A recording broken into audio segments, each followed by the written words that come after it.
So I'm right in thinking 90 million assets under management in the last 14 months, and that's all from inbound leads from Twitter and LinkedIn. That's correct.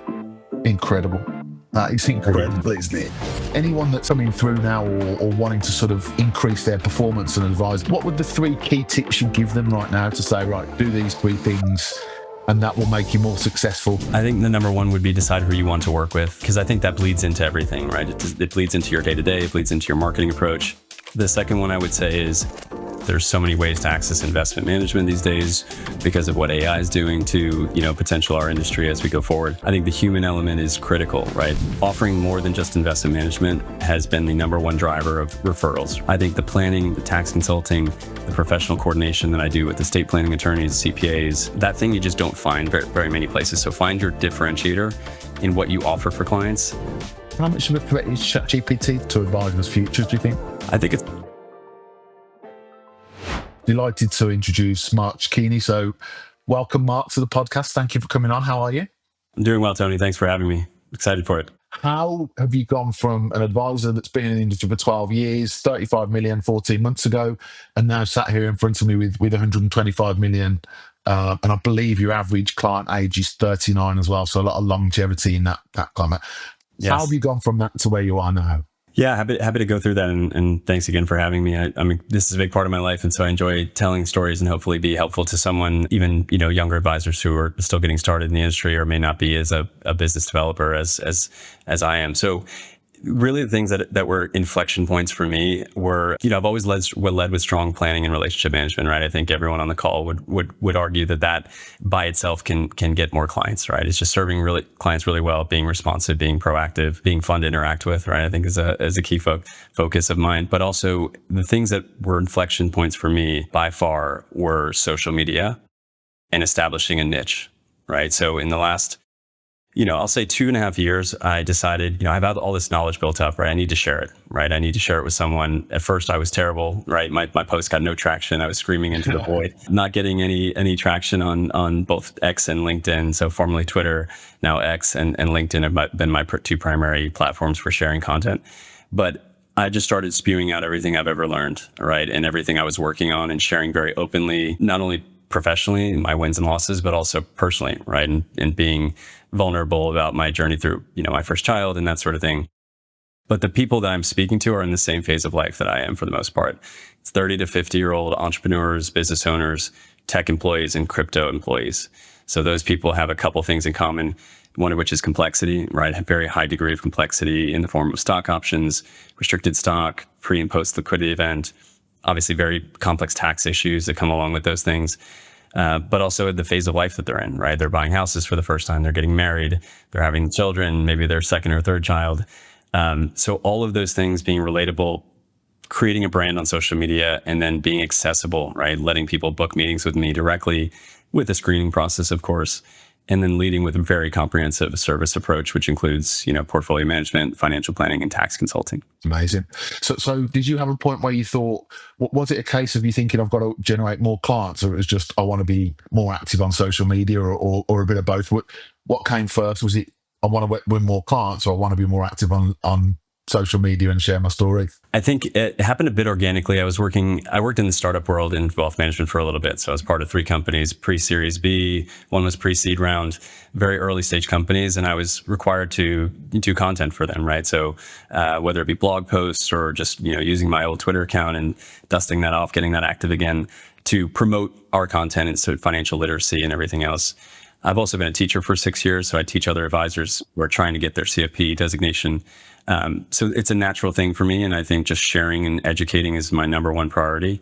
And the byproduct of that is having people know who you are, right? Because I thought for years I was a pretty good advisor, pat myself on the back, but no one knew who I was outside of my sort of either local region or my client base or my colleagues from the business. So just being more active on social media led to people discovering me from all over the country, sometimes all over the world. So I live in Pennsylvania, right, in Eastern PA, and not a big city. This is my hometown where my wife and I grew up, but I have clients all over the country, including 18 in California, right? So literally the furthest part of the country away from me, and they found me because of social media primarily. Brilliant. Okay. And you mentioned about having your sort of niche in terms of what you look at. If someone's in that position you were 14 months ago and they've got this book of 35 million and they're thinking, I want to generate more or be more, where would they start with that process in their thinking, and what advice would you give to someone in that situation? It's a great question. I think focusing on what you want to spend your day doing, right? I spend my days in very complex equity spreadsheets and software like eMoney and going through pre-liquidity event analysis, and it's a lot of work, right? So if you're looking to go spend time on the golf course with retirees, you should focus your entire marketing effort on trying to attract those individuals. And not that they're without complexity, it's just different kinds of complexity. For someone who's trying to establish a niche, I think business owners obviously have become a niche of their own. So many planning opportunities with business owners, investment considerations. What happens when you take that first big liquidity event and before and after. I've also heard people craft their niche based around the phase of life, right? So people who are in residency, right? Medical school, they graduated, now they're doing residency and fellowship. They have crazy medical school loans. They're making a ton of money. There's a lot of needs there. So it's all about, I think, what you want to be doing as a professional, and then who you want to be interacting with. I have another colleague who does elder law, right? So they're sort of in the trust and estate world. They're managing assets on behalf of second and third generations. And that's a very unique day-to-day, right? So I think it's all about what you want to be spending your day doing. Nice. There's an interesting word you used earlier. I did write it down, I don't know why, but you mentioned about fun, being fun to deal with.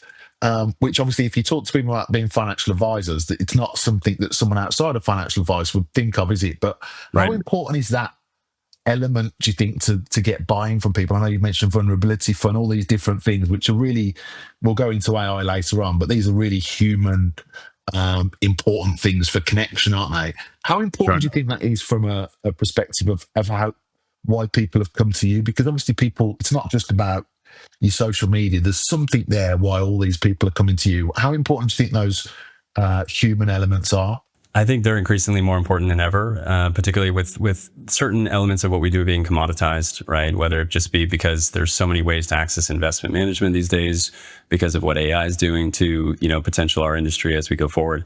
I think the human element is critical, right? They want to be able to look at their advisor and see an element of themselves, right, in their advisor potentially. Sometimes it's not important.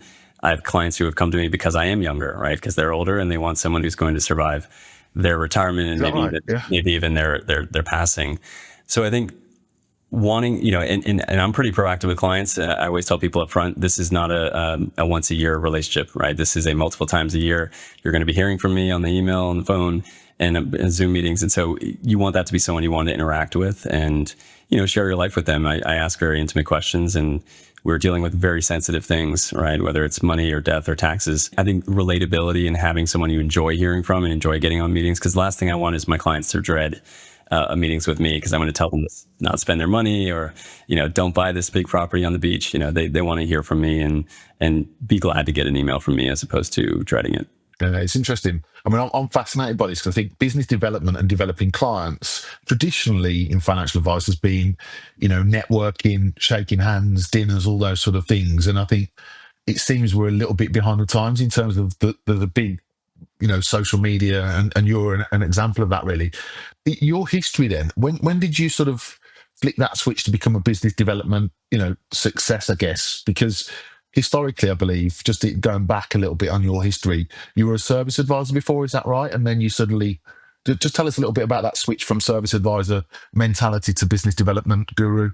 What I ran into as a young person was that, I worked at these comprehensive wealth management firms, mostly private boutique RIA firms, right? So not the wirehouses, not the large investment shops. And those firms typically carry minimum size of $1 million, right? So if you're 23 walking around with your friends from university, you're probably not walking around with many millionaires at that time, right? And you're also probably not running into 65-year-old who looks at you as their trusted confidant and their trusted advisor quite yet, right? So those roles tend to be more sales focused, more product based, and the relationships can be great, but they can also be very transactional. So I think after being a service advisor for, over a decade at very great firms, and I did grow into leading some of those relationships, but they were not mine, right? They were never looking at me as their, originator and their service advisor and the person they would go with if I ever left the firm. So at one point I decided, this is something I need to build my own brand as a lead advisor, somebody who's very competent and someone who can lead the relationship from day one well into the future, hopefully years or decades in the future. And so social media was a part of that, but it was also just growing into that role of the buck stops with me, right? Every single thing that has to do with this client stops with me, right? There is no one to pass it off to. There's no senior advisor who's going to come in and save the day. And so that really was a transition for me mentally, but also putting myself out there and creating a national brand, right? At this point, I'm now invited to speak on great podcasts and conferences and teach other advisors how to use social media to their advantage. And that would not have come if I just stayed in my desk in Washington, D.C., 15 years ago, right? It just wouldn't have happened. Yeah, brilliant. So I'm always interested about high performance, whether it's in sports, whether it's in, financial advice, whatever. How much of it is mindset and how much of it is, goals, for example? One of the things I'm working on at the moment is, big goals to make sure you keep on track. Was it a mindset switch to you or a belief at that point? Mindset played an enormous role. I was very unsatisfied with portions of my role up until a few years ago, right? So very, very satisfied with client service. Clients, to me, are the reason I got into this business, to help people and make a difference and play that role in their lives. But I think the mindset shift from I want to be a key producer for my company, I almost cringe when I hear that word producer, but it is true, right? Someone has to bring in the revenue that pays for all of this, right? So how do I be a producer and a key contributor to my company while doing the best thing for my clients? And that was, for me, it was micro goals, right? Even social media. I started at 180 followers 2.5 years ago. I just crossed 10,000 yesterday, right? Just on Twitter. This is on Twitter. That's on Twitter. X. That's on Twitter. That's on X. Yes, X. So everyone knows it's Twitter. Everyone still calls it Twitter, don't they? But yeah, that's fine. Exactly. So 10,000. That's 10, pretty impressive. And then another 8,000 on LinkedIn. And so between those two, call it 18,000. And I think the follower count is not as important as it is getting those qualified outreach. I've never done a single bit of outbound cold, right? I've never, ever pursued nothing. Nothing. Zero. Wow. Every single client I've signed in the last 2 years has been inbound, organic. So that could be a client referral, referring their friend, colleague, or family member, or it could be someone who reached out on social media and we had a discovery call. So in the last 12 months, I've probably spoken to 65 people from Twitter alone who have seen my content, resonated with it. I post a lot, right? I post every day, sometimes multiple times a day. And these are very detailed threads about equity compensation, about liquidity events, about buying a house. They have pictures, they have graphs, they have real tools, right? I share Google Sheets that people can actually download and use to calculate how much house they can afford, right? These are real things. And that's how I differentiated myself from the many other people that share content. And I'm going for a very specific audience every time I post something. So that's why I'm passionate about niching. I don't go to a niche that some of my colleagues do, which is ultra niche, right? I'm only going to work with a doctor who's 30 years old in New York City, just graduated from residency and has $2 million or more, right? That is a very specific niche, right? Maybe even they're female, right? Maybe you genderize the niche, which people do, right? Absolutely. Yeah. I know someone who does, primarily female tech employees post IPO in San Francisco Bay Area, right? That is a very, very specific niche. I have not gone that far down the rabbit hole, but having a general niche of who you're speaking to, an age demographic, what they're going through, what their pain points are, that I think was the mindset shift for me, as opposed to I'm just willing to work with anyone who has $1 million of investable assets. So I'm right in thinking 90 million assets under management in the last 14 months, and that's all from inbound leads. That's correct. From Twitter and LinkedIn. That's correct. Incredible. That is incredible, isn't it? Thank you. So a couple of things for me on that, because obviously recruitment and what I do is very much about social media. I'm not doing it as well as you, but everyone has that kind of, I'm at an age, I think, where I post something and I just feel embarrassed sometimes that, sure. There's no doubt that people of a certain age demographic, certainly my age demographic, have that fear of when you post something that it's embarrassing. What advice would you give someone really, I guess, that's starting their social media journey as a financial advisor and wants to be where you are or put things out? What advice would you give them with the struggles that you've had, I guess, when you started out? Yeah, I had the same concerns and feelings. When you post something that you worked hard on, maybe you spend 20 or 30 minutes thinking of a great idea, and you write it all up and you format it properly, and you've got bullet points and arrows and pictures, and it gets 0 likes or 1 like, right? That is a very difficult feeling to get over. And I think in my life, just as I've matured, and got married, had a family, and now have a 1-year-old daughter, which Congratulations on very that. excited about. Thank you. Yeah.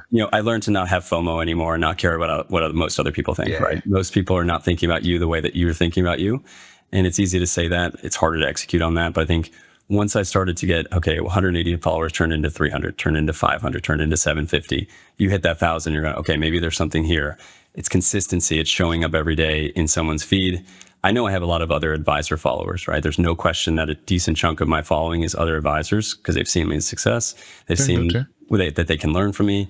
So I have no idea if you asked me to parse out that 18,000, how many are sort of qualified people or just wanting to learn or other advisors.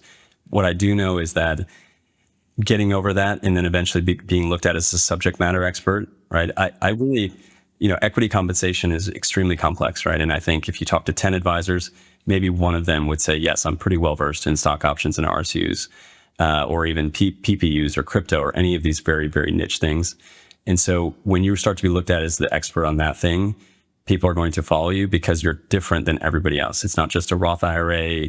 It's not the private credit versus private equity. It's not the how early can I retire? It's, this is a very detailed look at how someone went through an IPO with Instacart in 2023, right? And their very detailed outcome that they had.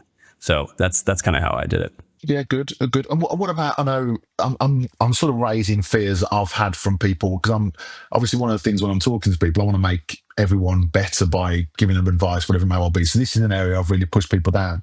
A lot of people have concerns over the compliance and regulatory side of things of saying something that they shouldn't. How do you overcome that and make sure that what you're saying is not going to cause you any issues or challenges? And again, any advice for anyone who has concerns in those areas? Sure. I think it's critical. I would never want to open my firm up to, exposure for compliance violations. But I think having a process, I've always tried to be very educational, right? So nothing about performance, nothing about testimonials or, the key things that the SEC in particular looks at are things like, overstating your performance, misrepresenting your abilities, obviously confidentiality around your client base, testimonials, those rules have changed a little bit over the last few years.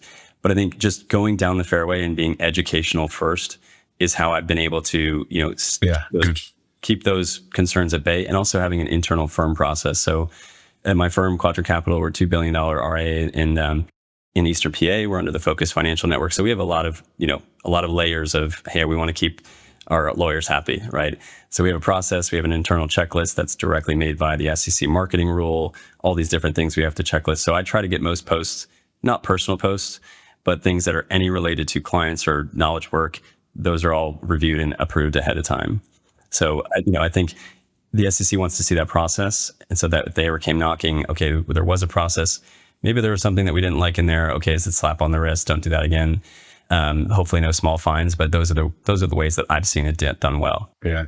I mean, I do feel, I hope you don't mind me saying, and I do feel that you're a real example of where the industry should be and is going, I guess, in that traditional ways of winning new business, as I said before, I still see a lot of firms and a lot of people doing the same things to win new clients, going to an event or a dinner and the same things that they were doing 30 years ago. And the world has changed so much, so quickly.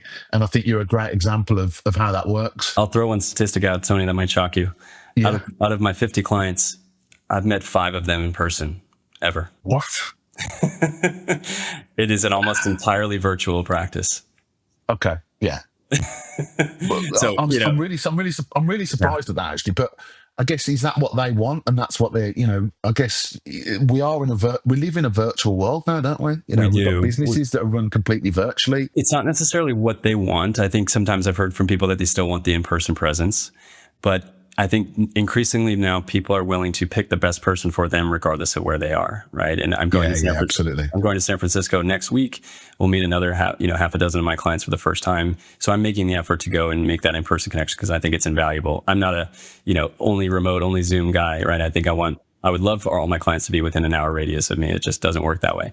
But I think they want the person who's going to deliver the goods and do it in a way that's efficient. Because most people are just working crazy, right? They're families and they're working. They don't necessarily want to go to the office for a 2-hour meeting. They're just willing to get it done and form the relationship over Zoom or Teams or meeting, Google Meet, whatever the case is. So a lot of the things you're saying here would go against the tradition. If I look at some of the targets that some of the advisors are set by some firms now, a lot of it would be to go and have 20 face-to-face meetings. It would be to go, a lot of the things that you're saying are completely contradictory to what firms are setting as targets to increase performance for advisors.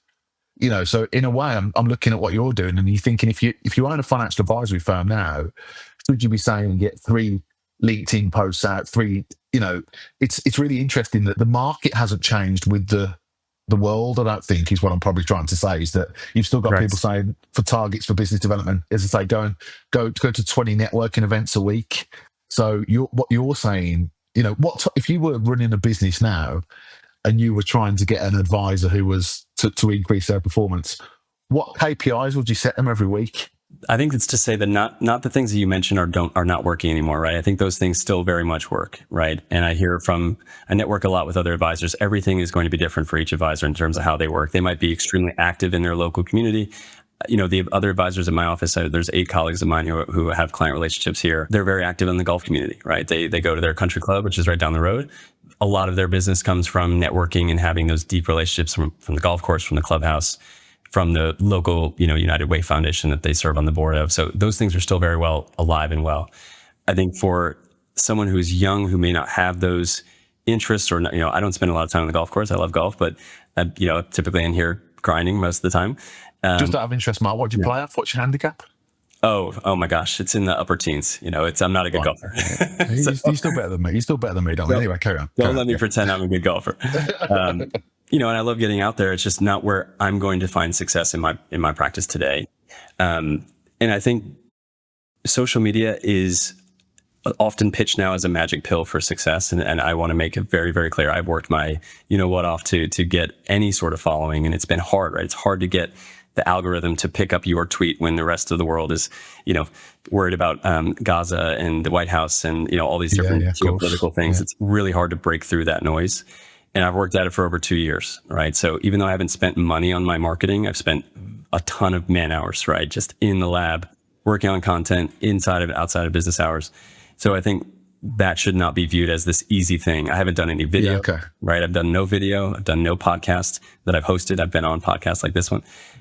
But I have not even ventured into those mediums yet. And I know a lot of people having success there. Right. And on Twitter, and so you've chosen, I was always taught, what is it? You fish where the fish are, obviously, the right. usual saying, or whatever the saying is. Did you strategically choose X and LinkedIn, or did you discount YouTube for a reason? Because I would have always thought that YouTube, I know you mentioned you haven't done video, but I would have thought that would be a great sort of, or probably a bigger access than X. Did you choose those specifically, or was it just you didn't want to do video? It was more of an accident than a conscious decision. I think that YouTube is something that I've thought about for years. I just always am the kind of person where if I do something, I want to really do it well, right? I want to really get the full audio video set up. I want to have the production. I want to have the script and do things really well. And I just knew that would take a lot of time, energy, and expense. But I think for Twitter and LinkedIn, I knew that my clients, particularly most of my clients, are in tech. So I do have crypto clients. I have clients who are small, medium-sized business owners. And I have folks who aren't even in those 3 sort of main categories. But most of my clients are technology founders, engineers, product managers, salespeople. They typically don't spend a ton of time on LinkedIn. Maybe the sales folks do. They do spend a ton of time on X, right? There's still a very vibrant tech community on X, venture capital community. And so those people tend to be spending time on there. So that was really the accidental decision that I made. But as I started growing, I sort of had the confirmation bias that, I should just do more on X than anywhere else. Yeah, I guess if you your target audience or your niche is sort of tech people, they hang out on X, so that's where you want to hang out as well, right? So I guess if anyone listens to this and they're trying to find that niche, you've got to think about where do they hang out on social media perspective, and that's where you want to be sharing any content or educational pieces, because that's where they're going to see you. Correct. And I have a friend who does dentist, right? His niche is dentistry, and so he has tailored his entire marketing approach to dentists. He does paper mailers, he does in-person conferences. He wants to be the 800-pound gorilla, as he says, in the world of dentistry when it comes to wealth management. So he has tailored his entire approach to go where the dentists go, right? And I don't know how many dentists hang out on X. It's, I'm sure there's several hundred, if not 1,000, but it's not where I would spend time if I were him, knowing what's working for him right now, which is in person, paper mailers. He produces his own podcast specifically for dentistry. So again, that's one example of a niche and a medium approach that's working for him. I think dentists are likely to be on Facebook, aren't they? They're the kind of Facebook kind of type, aren't they? I'd imagine. Yes. I'd have Or thought, Instagram. My dad's 70 years old. He spends time on Instagram, and I don't know if he would be susceptible to an ad or a video from an advisor, but I guarantee there are several in his cohort that would be interested in reaching out to someone. Really good. Really keen to talk to you about the future of financial advice, because I personally think we're in for the biggest change in the world ever. The internet was big, and I'm old enough to remember that, but this is like huge. So I'm really keen to get your views on that and what's that. But I guess anyone that's in coming through now or wanting to sort of increase their performance and advisor, which I guess the podcast's about, what would the 3 key tips you give them right now to say, right, do these 3 things and that will make you more successful to a generalist audience? I know what would your view be there? I think the number one would be decide who you want to work with. I know I've mentioned it a few times because I think that bleeds into everything, right? It bleeds into your day-to-day, it bleeds into your marketing approach. And it doesn't have to be the niche as I've been describing. It might just be, hey, I know I want to work with someone who has $1 million of investable assets. Maybe it's 10, maybe it's 20, right? Maybe you want to work with ultra high net worth and just take on 10 clients for every 2 years. And that's going to be your revenue for those 2 years. But once you do that, I think it dictates your process, your technology platforms that you're using to serve clients. I use technology for everything. Hence, why I work with technology employees, right? So I have platforms for cash flow and platforms for planning. We use Adapar for portfolio management, Monarch Money for cash flow. So there are a lot of things that I would do differently if I was serving a different clientele. That's right. So that's number one. Yeah. Decide who you want to work with, even if it's just age and amount of money, right? Because if you don't do that, you're casting too wide a net, right? And you're not differentiating from anybody down the street who has an investment firm. The second one I would say is have a process. So I think the number one thing that's allowed me to onboard so many clients in such a short time is having a very defined discovery process, onboarding process, and then implementation, right? So every single client that comes to me from day one, they come from Twitter or LinkedIn or a referral, we have a very defined process. And so I won't get into too many details in the interest of time, but that process has allowed me to scale, right? Because without the process, you can't scale. And then the third one I would say is my comprehensive approach. And again, this is just me speaking from my own experience. Offering more than just investment management has been the number one driver of referrals, right? So I don't think any client is going to look at my portfolio that I set up for them and say, oh, wow, just this alone, I need to refer my colleague, right, who's about to go public with me. I think the planning, the tax consulting, the professional coordination that I do with estate planning attorneys, CPAs, insurance agents, that thing you just don't find very, very many places. So find your differentiator in what you offer for clients. That is what's going to be the organic growth driver, as opposed to the golf trip or the lunch outing or the seminar or the generic thing that you post about the market commentary. And again, this is me speaking from my own biases. I just don't think that resonates with people. And again, it depends on who you're speaking to. I think that's the number one thing, because there are plenty of people who would just want to go and hear the quarterly market outlook or the stock analysis that they wanted to hear, what your picks are for the week or the year. There are other people who will never want that and will never hire you because of that. Brilliant. Great advice. So it's where are we now? August 2025. You're in a great place, married, kid, 125 million under management, got the best 12 months from a professional perspective by the sounds of it you've ever had. The next 3 years, tell me, what are you going to have to do differently to keep up with the world as it moves so quickly, and what are the changes that you see that you're going to have to put in place and that the market's going to have generally, I guess, in no one knows, first of all, before asking this question, no one's got a clue, have they? But how do you see the world panning out and how you'll need to operate differently as an advisor? Sure. So I think one of the things I think about all day, every day is capacity, right? So what is my personal capacity as an advisor to serve clients in the way that I see fit? And where do I top out of that, right? What support do I need at the associate level? What support do I need at the operations level? What processes can I put in place to further leverage myself so that I can serve more people without, working 100-hour weeks? The second thing would be, how do I leverage technology so that I can further leverage myself, but also deliver better outcomes, right? So whether it's AI or just being able to use the best technology as they will continue to get better. And at some point, all of these tasks that take up a still decent amount of time on my week should hopefully be delegated to either a support person who's very good with AI or AI itself, right? And we have to be very careful in the industry because of client confidentiality and feeding things into algorithms and LLMs. Yeah, of course. So that's the one thing. The other thing for me is how do I increase my audience, right? So Twitter has been my main driver of audience. 10,000 people there. It's not the biggest account. It's not the smallest account. I've seen the potential decline in that strategy, right? So being too concentrated into one platform. So I'm actually working on a website as we speak. It should be rolled out in the next few weeks. That will take my entire 2.5-year content history and house it in an evergreen format. So these are long form posts. These are visuals that I've created in Canva from scratch that detail a number of concepts. These are calculators and tools. And so that will be one place where people can find me without having to be on X or Twitter or LinkedIn or anything. Why are you doing that, Mark? Just that. Sorry for I'm technologically okay, but why are you making that decision to move it all into one platform rather than take that? What's the reason for that?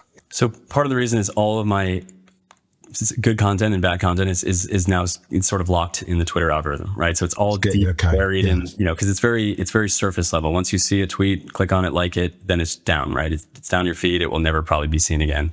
So I need to harvest all of that really good past content, have it live somewhere that's standalone. Hopefully we get the SEO generation going.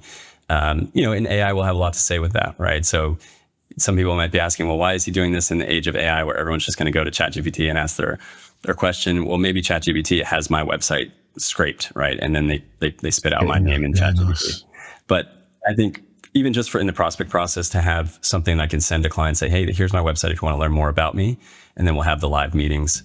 But I'm really focused on how do we differentiate versus not only other advisors, but also machines, right? I think as we go forward in the next year to 5 years, what is the value that I provide and how is that going to change? It's going to change very quickly, as you probably know. And so you go from being the sort of number cruncher, the trader, the investment manager, the philosophizer around markets to the personal CFO, right? Which is part psychologist, it's part coordinator, it's part very decision heavy confidant, right? So my clients are dealing with these heavy decisions all the time. Just today, SpaceX has a tender offer deadline at 5 p.m. Pacific. How much do I sell? The company's been on a tear. Those are decisions that an LLM can help you think through. They may not be able to help you sign the dotted line and say, I'm going to sell $3 million out of a $10 million position in SpaceX, right? It's just a huge weight for someone to carry on behalf of their family. So those are the things that I'm thinking through to hopefully, make myself indispensable to not only my existing clients, but also, the next several dozen that I take on. And personally, my goals are to be at 150 by the end of this year. Would love to have another 10 or 12 really good fit clients by the end of the year, and then just continue to grow into a leader in my organization. Brilliant. I know it's a good goal to have. And how much of a threat is ChatGPT? Obviously, I know it's there, isn't it? It's not going to go away essentially. But how much? I saw I think Microsoft did a poll basically on jobs that are under threat with ChatGPT. I think financial advisor was one of them. So yeah, how much of a threat is ChatGPT to clients, to advisors' futures? Do you think? I think it's a large threat. I think it's something that we need to grapple with. And I think there's this quote going around: "You're not going to lose your job to AI. You're going to lose your job to someone who knows how to use AI." I think that's the short-term truth.